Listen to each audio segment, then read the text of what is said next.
No se acerca porque son de sangre fría, güey. Sí, chamacos revoltosos que están aquí, les contamos bien fuerte para que ellos empiecen. ¿Les tocó qué?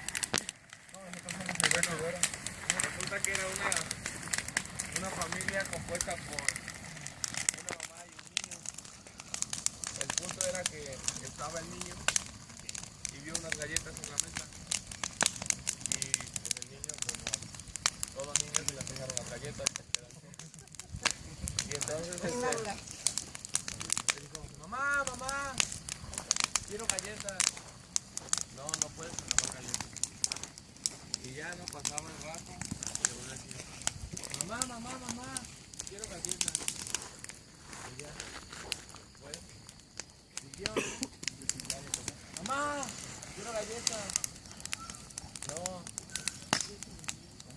Y ya después de un tiempo, empieza a ver la tele el niño. Y dice, mamá, ya quiero galletas, dame una galleta. Ah, ya haz lo que quieras, cógelas tú mismo. Y ya pasó el rato. Él dice, mamá, pero estoy manco, no tengo brazos. Ni modo, sin manos no hay galletas. Ay, qué chiste.